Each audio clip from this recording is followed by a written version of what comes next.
आपकी आवाज। का लॉकडाउन। ये कहानी एक गरीब मजदूर आदमी भोला की है, जो अपने पूरे परिवार को लेकर काम की तलाश में गांव से शहर आ गया। उसका पूरा परिवार हर रोज मेहनत मजदूरी करके अपना पेट पालता था और दिन का गुजारा करता था। वो हर रोज मेहनत करके कमाने वाले लोग थे। जब तक वो रास्तों पर निकलकर कुछ ना कुछ काम ना करे, तब तक उन्हें खाना नहीं मिलता था। बड़े ही मुश्किल से उन्हें खाना मिलता था और उनके दिन कट रहे थे। तो ऐसे ही एक दिन क्या हुआ, वो परिवार दिन भर मेहनत मजदूरी करके रात को फुटपाथ पर बनाई झुग्गी में सो गया। और दूसरे दिन जब वो रोज की तरह काम पर निकल रहे थे, तो उन्हें पूरी सड़क सुनसान दिखती है। रास्तों पर कोई गाड़ियां नहीं दिखती, यहाँ तक कि दूर दूर तक कोई आदमी भी नजर नहीं आता। फिर भोला थोड़ा आगे जाकर देखता है, तभी पीछे से जोर से एक डंडा उस पर पड़ता है। वो घबराकर झट से पीछे देखता है, तो उसे दिखता है एक पुलिस वाला डंडे से मार रहा है। साहब साहब रुक जाओ साहब, साहब क्यों मार रहे हो साहब? ए पागल, कहाँ घूम रहा है? हाँ चल भाग यहाँ से, पता नहीं लॉकडाउन चल रहा है, पूरा देश बंद है। अगर दोबारा सड़क पे दिखा ना तो बहुत मारूंगा। लेकिन साहब ये लॉकडाउन क्या है साहब, और ये सब कुछ बंद क्यों है? अरे पागल, कौन सी दुनिया में है तू? यहाँ कोरोना नाम की महामारी आ गई है, महामारी। अगर घर से बाहर निकलेगा तो इस बीमारी का शिकार होकर मर जाएगा। चल भाग यहाँ से, पता नहीं कहाँ कहाँ से आ जाते हैं पागल लोग। ऐसा बोलकर और एक डंडा पीछे से लगाता है। वो बेचारा घबराकर दौड़ते हुए अपने परिवार के पास आता है। फिर उसके परिवार वाले पूछते हैं, तो वो बताता है कोई महामारी आई है, जिसकी वजह से देश बंद है और सड़कों पर नहीं जा सकते। फिर उसके बच्चे बोलते हैं, लेकिन हम बाहर जाकर कुछ बेचेंगे नहीं तो हमें खाना कैसे मिलेगा? फिर भोला बोलता है, सड़क पे कुछ बेचने के लिए लोग तो रहने चाहिए ना बेटा, बाहर भीख देने के लिए भी कोई आदमी नहीं है। फिर उसकी पत्नी बोलती है, अगर ऐसे ही चलता रहा तो हम भूख से ही मर जाएंगे। फिर बेचारा भोला सोच में पड़ जाता है कि अब क्या करे। 2 दिन गुजर जाते हैं, उसका परिवार भूख से परेशान हो जाता है। बच्चे भूख के मारे रो रहे होते हैं। भोला को अपने परिवार की ऐसी हालत देखी नहीं जाती, लेकिन वो गरीब करे भी तो क्या, उसके पास इतने पैसे भी नहीं थे कि वो 2 दिन का अनाज घर में भरकर रख दे। और बाहर निकला तो दूर दूर तो कोई नहीं दिख रहा था जो भोला को काम दे सके, और ऊपर से पुलिस की मार भी पड़ रही थी। लेकिन अपने बच्चों और परिवार की ऐसी हालत उससे देखी नहीं जाती। वो बच्चों को रोता देख सड़क पर निकल जाता है। फिर भोला को पता चलता है कि सरकार गरीबों के लिए राशन दे रही है। फिर भोला वहाँ पर चला जाता है। वहाँ जाकर भोला को पता चलता है कि राशन सिर्फ उन्हें ही मिल रहा है जिनके पास राशन कार्ड है। बेचारा भोला, उसके पास रहने का ठिकाना नहीं, तो ये राशन कार्ड आधार कार्ड कहाँ से आएगा? फिर भोला मायूस होकर वहाँ से निकल जाता है। फिर उसे पता चलता है किसी सरकारी स्कूल में गरीबों के लिए खाने का इंतजाम किया गया है। वो जैसे तैसे वहाँ पर पहुँच जाता है। वहाँ जाकर उसे पता चलता है कि वहाँ बहुत बड़ी लाइन है। लोग अपने हाथों में डिब्बे थैलियाँ लेकर कड़ी धूप में बहुत देर से वहाँ पे खड़े थे। वो भी वहाँ उनके पीछे जाकर खड़ा हो जाता है। खाने की लाइन इतनी लंबी थी कि उसका नंबर आते आते 5-6 घंटे का समय वहाँ उसे लग जाता है। दोपहर के 3 बज जाते हैं। बेचारा भोला कड़ी धूप में नंगे पाँव इस आस में वहाँ पे खड़ा रहता है कि कुछ खाना मिले तो अपने भूखे बच्चों का पेट भर सके। जब उसका नंबर आता है तो उसे पता चलता है कि लोगों की तादाद इतनी थी कि उसका नंबर आते आते खाना ही खत्म हो गया। बेचारे का दिल बैठ जाता है। वो मायूस होकर खाली हाथ अपने परिवार के पास लौट जाता है। सड़क से जाते जाते फिर पुलिस उसे पकड़ लेती है और कहती है, ए पागल, तुझे एक बार बोला तो समझ में नहीं आता क्या? सड़क पर क्यों घूम रहा है? भोला रोते हुए पुलिस से बोलता है, साहब आप एक काम करो, इससे अच्छा तो आप मुझे मार ही डालो साहब। मेरा परिवार 2-3 दिन से भूखा है साहब। मेरे बच्चे भूख से तड़प रहे हैं। हमारे पास खाने के लिए तो छोड़ो, कल से पीने के लिए पानी तक नहीं है साहब। ये महामारी हमें मारेगी या नहीं पता नहीं, पर हाँ ये भूख हमें जरूर मार देगी साहब। मैं अपने परिवार को भूख से मरते नहीं देख सकता साहब। इससे अच्छा तो आप मुझे मार ही डालो साहब। ऐसा बोलकर जोर जोर से रोने लगता है। तब उस पुलिस वाले को उस पर दया आती है और वो उस आदमी को पहले अपने पास का पानी पीने के लिए देता है और उसके पास जो कुछ खाने को है वो उस गरीब के हाथ में देकर उसे अपने परिवार के पास भेज देता है। दोस्तों, हमारे देश में करोड़ों लोग ऐसे जी रहे हैं जिनके पास रहने के लिए घर भी नहीं है। उन्हें फुटपाथ पर रहना पड़ता है और रोज खाने के लिए संघर्ष करना पड़ता है। हमारा देश डिजिटल इंडिया बनते बनते कहाँ पहुँच गया। आज हम हमारे देश के गरीब लोगों के लिए एक वक्त का खाना भी नहीं जुटा पा रहे हैं। ऐसे ही इनकी जिंदगी में इतनी मुसीबतें हैं और अब ये महामारी। अब ये बेचारे लोग कहाँ जाएंगे, क्या खाएंगे। इनके पास इतने पैसे नहीं हैं कि ये 2 दिन का खाना भी घर में लाकर रख सके। खाना तो छोड़ो, उनके पास रहने के लिए घर ही नहीं है। दोस्तों, लॉकडाउन सबके लिए एक जैसा नहीं है। जहां हम सभी लोग अपने अपने सुरक्षितता के लिए खाने पीने की वस्तुएं और रोजमर्रा की जीवन की जरूरतों का सामान भर भर के अपने घर लेकर जा रहे हैं, उसी वक्त कुछ गरीब लोगों को 2 दिनों में सिर्फ एक ही वक्त का खाना मिल रहा है। रोज कमाकर खाने वाले लोगों का और उनके परिवार और बच्चों का क्या होगा। कई लोगों को तो लॉकडाउन का मतलब भी नहीं पता। लॉकडाउन की वजह से इन्हें जिस समस्याओं का सामना करना पड़ रहा है ना, वो हम सोच भी नहीं सकते। इस महामारी से भी खतरनाक जिस महामारी से अब इस वक्त ये लोग जूझ रहे हैं ना, वो है भूख।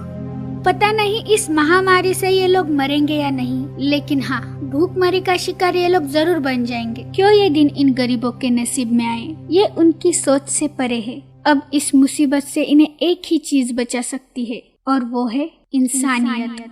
दोस्तों, अगर आपके दिल को ये गरीबों की सच्ची कहानी छू गई तो प्लीज इसे लाइक और शेयर करें और हमारे चैनल को सब्सक्राइब करें। एक गरीब मजदूर भुवन अपने परिवार के साथ रहता था। उसके परिवार में उसके 2 बच्चे और पत्नी गीता उसके साथ रहती थी। वो रोज मजदूरी करके गुजारा करता था। वो पढ़ा लिखा नहीं था, इसलिए उसे मजदूरी के अलावा और कोई काम भी नहीं मिलता था और उसे हर रोज काम ढूंढना पड़ता था। इस महंगाई के जमाने में वो अपने परिवार का गुजारा कर सके, ये उसके लिए एक चुनौती थी। इसीलिए कभी उसे काम न मिले तो उन पर भूखे पेट सोने की नौबत आ जाती थी। लेकिन फिर भुवन और उसकी पत्नी गीता दोनों भूखे पेट रह के अपने बच्चों को भरपेट खाना देते थे और हर रोज उन्हें अपने परिवार की चिंता लगी रहती थी कि आज कैसे भी 2 पैसे कमाकर अपने परिवार को भरपेट खाना मिले। इसी संघर्ष में उसके दिन गुजर रहे थे। एक दिन सुबह भुवन जब काम की खोज में निकल रहा होता है, तभी उसका छोटा बेटा अपनी माँ से बोलता है, माँ, मुझे बहुत भूख लगी है, कुछ खाने को दो ना। गीता बोलती है, थोड़ी देर रुक जाओ बेटा, मैं कुछ बनाती हूँ। और भुवन से जाकर बोलती है, अभी मैंने कुछ भी नहीं बनाया क्योंकि घर का सारा अनाज खत्म हो गया। आप आज कुछ ना कुछ लेकर आइए, नहीं तो बच्चों को भूखा ही सोना पड़ेगा।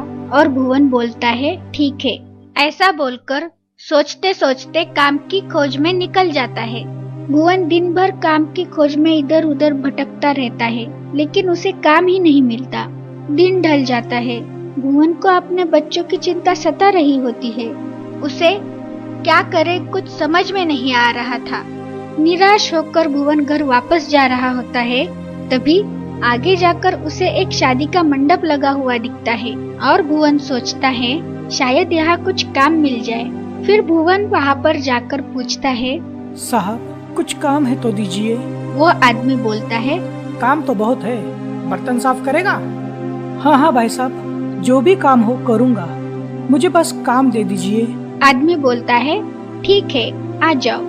ऐसा बोलकर भुवन को अंदर ले जाता है। फिर भुवन बर्तन साफ करने लगता है और बर्तन साफ करते करते वो देखता है लोगों ने अच्छी अच्छी मिठाइयाँ थाली में ही फेंक दी थी।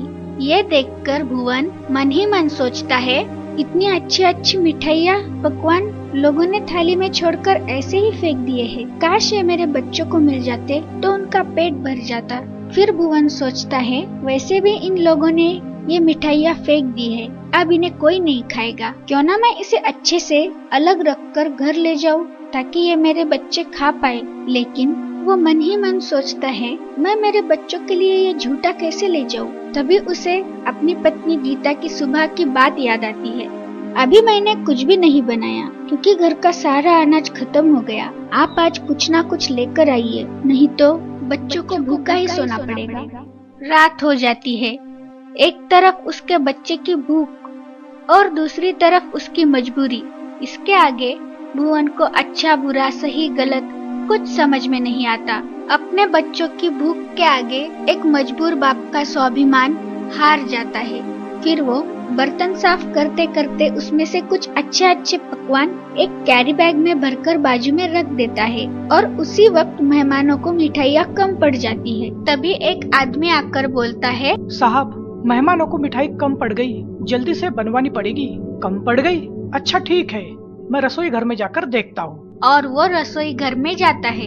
तभी वहाँ से अपना काम करके भुवन जमा किए हुए अच्छे पकवान हाथ में लेकर जा रहा होता है। तभी वो आदमी भुवन के हाथ में मिठाइयाँ देखता है। उसे लगता है, मैंने इसे बर्तन धोने का काम दिया और ये मिठाइयाँ गायब कर रहा है। और गुस्से से भुवन की तरफ जाता है और बोलता है, रुक जा, ये क्या है? खाना चोरी कर रहा है? यहाँ मेहमानों को कम पड़ रहा है और तू थैलियाँ भर भर कर लेके जा रहा है। रुक, अभी तुझे सबक सिखाता हूँ। भुवन डर कर बोलता है, नहीं साहब, मैंने चोरी नहीं की। लोगों ने फेंका हुआ झूठा बचा कुचा मैं अपने भूखे बच्चों के लिए लेकर जा रहा हूँ साहब, मैं चोर नहीं हूँ। आदमी बोलता है, ऐसा? तो बता इसमें क्या है? और देखता है तो उसमें उसे अच्छे पकवान दिखते हैं, अच्छी मिठाइयाँ दिखती है जो कि लोगों ने वैसे ही फेंक दी थी। और मिठाइयाँ देखकर वो बोलता है, ये तो झूठे नहीं दिख रहे हैं, ये तो अच्छे मिठाई और पकवान दिख रहे हैं। और भुवन से बोलता है, झूठ बोलता है, बच्चे का नाम लेकर चोरी करता है। रुक, तुझे अभी सबक सिखाता हूँ। और ऐसा बोलकर उसे मारने लगता है। ये सब देखकर वहाँ पर भीड़ जमा हो जाती है। जैसे ही लोगों को पता चलता है कि ये चोर है, बजाय ये जाने कि उसने क्या चुराया है और क्यों चुराया है, लोग उसे पीटने के लिए दौड़ पड़ते हैं। भुवन को मारता देख पूरा झुंड उस पर हाथ साफ कर देता है। मारने वालों में से आधे लोगों को ये पता भी नहीं रहता कि वो किसे और क्यों मार रहे हैं। लोग उसकी मजबूरी देख ही नहीं पाते, बस चोर समझकर मारना चालू कर देते हैं। एक गरीब मजबूर आदमी को मारकर ऐसा महसूस कर लेते हैं कि उन्होंने बहुत बहादुरी का काम किया है। भुवन को इतना मारते हैं कि अधमरी हालत में बेहोश और लहूलुहान होकर वो वहीं पर गिर जाता है। बेचारा भुवन, काम के पैसे तो मिले नहीं और ऊपर से बहुत मार पड़ी। वो आखिर तक ये समझ ही नहीं पाया कि आखिर मेरी गलती क्या थी जो मैं इस भीड़ की मार का शिकार बन गया। दोस्तों, हम ऐसे पढ़े लिखे लोगों के समाज में जी रहे हैं जहाँ हमें अच्छा बुरा, अमीर गरीब, चोरी या मजबूरी, इनमें फर्क ही नजर नहीं आता। ऐसे कई मजबूर भुवन हैं जो समाज की हिंसक भीड़ का शिकार बन जाते हैं और कभी अपने घर वापस लौट ही नहीं पाते। तो दोस्तों, कभी भी किसी गरीब की मजबूरी और उसके हालातों को समझो। एक गांव में भानुदास नाम का एक गरीब आदमी रहता था जो अपना और अपने परिवार का पेट पालने के लिए बहुत मेहनत करता था। कभी सब्जी का ठेला लगाता था तो कभी मजदूरी करता था। जो भी काम मिले वो करता था और उसी आमदनी से वो अपने परिवार का गुजारा करता था। जिस दिन भानुदास को काम नहीं मिला, उस दिन उसका परिवार भूखा ही रहता था। वो इतनी आमदनी नहीं जुटा पाता था कि उसके परिवार की हर जरूरतें पूरी करे, पर मेहनत करने की उसकी नीयत रहती थी। एक दिन भानुदास का बेटा उसके साथ बाजार गया था तो उसकी नजर एक साइकिल पे गई। साइकिल देखकर भानुदास का बेटा बहुत खुश हो गया, पर अपने पिताजी उसे खरीद कर नहीं दे सकते, ये भी उसे पता था। इसलिए वो अपने पिताजी को कभी कुछ मांगता नहीं था। लेकिन अपने बेटे की साइकिल को देखकर खुशी और उसे पाने की चाह भानुदास को समझ में आती है, पर वो ये जानकर अनजान बनता है और इस बात को अपने दिल में ही रखता है। भानुदास को अपने बेटे को साइकिल खरीद कर देने की बहुत ख्वाहिश थी, पर उसकी महीने भर की कमाई से भी वो साइकिल खरीद नहीं सकता था। पर उसने मन ही मन ठान लिया था कि मैं अपने बेटे के जन्मदिन पर उसे साइकिल जरूर खरीद कर दूंगा। और उस दिन से वो ज्यादा मेहनत करके पैसे इकट्ठा कर रहा था। खुद सिर्फ एक वक्त का खाना खाता था, पर पूरे पैसे बचाने की कोशिश करता था फिर कुछ दिनों बाद भानुदास के बेटे का जन्मदिन आया। जन्मदिन के दिन भानुदास ने अपने बेटे को बता दिया, बेटा मैं आज तुम्हारे लिए साइकिल खरीद कर लाऊंगा। ये सुनकर भानुदास का बेटा बहुत खुश हो गया। अपने बेटे की खुशी देखकर भानुदास भी खुश हो गया और वो काम पर चला गया। भानुदास जब साइकिल की दुकान में गया तो उसे पता चला उसने जितने पैसे जमा किए हैं उससे वो साइकिल नहीं खरीद सकता। साइकिल के लिए उसे और थोड़े पैसों की जरूरत थी। तो भानुदास थोड़ा मायूस हो गया। उसे आज ही वो साइकिल खरीदनी थी। फिर भानुदास ने सारे पैसे की सब्जी खरीद ली और बाजार में बेचने लगा। उसने सोचा शाम तक सब्जी बेचकर आसानी से 4 पैसे ज्यादा कमा लूंगा और अपने बेटे के लिए साइकिल खरीद सकूंगा। पर किस्मत को कुछ और ही मंजूर था। कुछ देर बाद अचानक उस बाजार में भागदौड़ मच जाती है। कुछ राजनीतिक लोग भारत बंद के नारे देते हुए आते हैं। दंगा फसाद करके बाजार बंद करवा देते हैं। एक आदमी भानुदास को कहता है, ए सब्जी वाले, चल उठा तेरा बोरिया बिस्तरा और भाग यहाँ से। पता नहीं आज भारत बंद का ऐलान किया है मंत्री जी ने। भानुदास सोच में गिर गया कि इस सब्जी का अब मैं क्या करूं। तभी एक दंगा फसाद वाला आदमियों का झुंड बाजार की तरफ आता है और वो लोग बाजार की सारी सब्जियां और उनके ठेले जमीन पर गिरा देते हैं और वहाँ के गरीब लोगों को मारपीट करते हैं और अपने राजनीतिक पार्टी के नारे देते हैं। भानुदास की पूरी सब्जी जमीन पर बिखेर जाती है। बेचारा उस सब्जी को अपने हाथों से समेट रहा था। तभी उसे कुछ लोग पीटते हैं। बेचारे के पूरे कपड़े फट जाते हैं। भानुदास नीचे बैठ जाता है और अपनी बर्बाद हुई सब्जी को देखता है और साथ में अपने बच्चे के साइकिल के ख्वाब को भी। शाम हो जाती है। भानुदास का बेटा साइकिल की चाह में अपने पिता की राह देखता है। वही भानुदास बाजार में बैठा सोचता है, मेरी इतने दिनों की मेहनत इन लोगों ने अपने पैरों तले से कुचल दी। भानुदास बहुत दुखी हो गया। उसे समझ नहीं आ रहा था घर जाकर अपने बेटे को क्या जवाब दूं। फिर वो सोचता है कि देर से घर जाऊंगा ताकि बेटा सो जाए और उसे कोई जवाब नहीं देना पड़े। लेकिन जब वो घर जाता है तो वो देखता है बेटा उसकी राह देखते हुए सोता ही नहीं। बेटा जैसे ही अपने पिता को आते हुए देखता है वो झट से दरवाजे की तरफ जाता है और जैसे ही दरवाजा खोलता है तो अपने पिताजी को देखता है। उसके पिताजी के साथ उसे साइकिल नजर नहीं आती। भानुदास के हाथों में कीचड़ से भरी हुई सब्जियों की बोरी, उसके फटे हुए कपड़े, बदन पे कुछ चोटें और आंखों में पानी। ये सब देखकर बेटा घबरा जाता है। कुछ देर दोनों एक दूसरे को निशब्द होकर देखते रहते हैं। भानुदास बोलता है, मुझे माफ कर दे बेटा, मैं तुम्हारे लिए साइकिल नहीं ला पाया। बेटा बोलता है, अब मुझे साइकिल नहीं चाहिए पिताजी।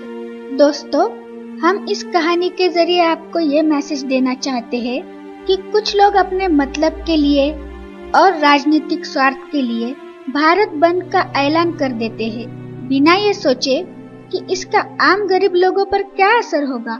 कुछ लोगों के लिए भारत बंद करना आम बात है, पर गरीबों के लिए ये बहुत बड़ा श्राप है। इस देश में बहुत सारे लोग ऐसे हैं जिनके घर का चूल्हा तभी जलता है जब वो दिन भर कुछ काम करके 4 पैसे कमा कर लाते हैं। जिस दिन उन्हें काम नहीं मिला, समझो उस दिन उनके परिवार को भूखा ही सोना पड़ता है। दोस्तों, कई लोगों की कड़ी मेहनत और कुर्बानियों के बाद ये देश आजाद हुआ है, चल रहा है। इसे कभी बंद मत होने देना। जय हिंद। अगर आपको ऐसी ही समाज में परिवर्तन लाने वाली कहानियाँ पसंद है तो इसे जरूर लाइक करें, अपने दोस्तों के साथ शेयर करें और अपनी राय हमें कमेंट करके बताइए। आप अगर नए हो तो प्लीज हमारे चैनल को सब्सक्राइब कीजिए। हम ऐसे ही लाएंगे आपकी फरमाइश की कहानियाँ जो दिल। Subscribe now and press the bell icon. Never miss an update.